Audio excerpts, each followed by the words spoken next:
আজ আমি বানাবো চিকেনের পাতলা ঝোল। বাচ্চা থেকে বড় সবাই খেতে পারবে।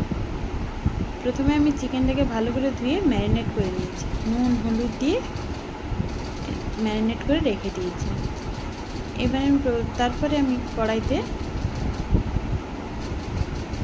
তেল দিয়ে আলুগুলোকে ভেজে নেব। তেল দেওয়ার পরে আমি সামান্য নুন দিয়ে দিয়েছিলাম, কারণ আলুতে আগে থেকে নুন হলুদ মাখিয়ে রাখিনি। আমি তাই কড়াইতে নুন দিয়ে আলুগুলো ভেজে তুলে নেব। বেশ লাল লাল ভাজা হয়ে গেছে, আলুগুলোকে এবারে আমি তুলে নেব। আমি তেলটা অল্প পরিমাণেই দিয়েছি, যেহেতু বাচ্চা খাবে তো তাই। আমি তেলে ফোড়ন দিলাম তেজপাতা, গোটা জিরে, গোটা শুকনো লঙ্কা, গোটা গরম মশলা একসঙ্গে আমি ফোড়ন দিয়েছি। বেশ ফোড়নটা ভাজা হয়ে গেলেই আমি এবারে কুচনো পেঁয়াজ দিয়ে দেব।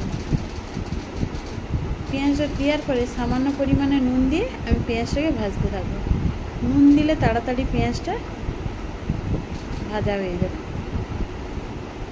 পেঁয়াজটা ভাজার পরে আমি লঙ্কা গুঁড়ি দিয়ে দিলাম। যেহেতু গোটা শুকনো লঙ্কা দেওয়া আছে তাই আমি বেশি লঙ্কা গুঁড়িটা ব্যবহার করব না।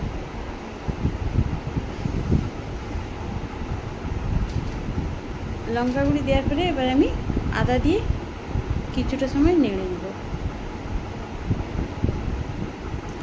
আদা গন্ধটা চলে গেলেই একসঙ্গে আমি রসুন টমেটোটা দিয়ে দেব। দিয়ে মশলাটা ভালো করে আবারও আমি কষিয়ে নেব।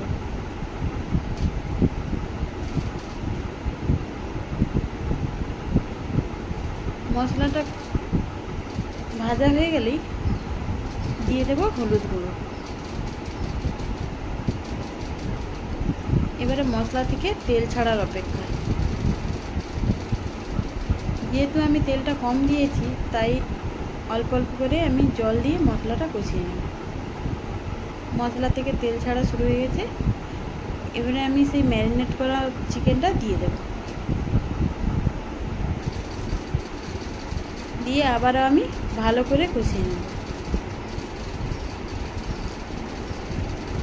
কষাতে কষাতে জল দিয়ে দিলে আমার চিকেন রান্নাটা হয়ে যাবে। হালকা পাতলা ঝোল।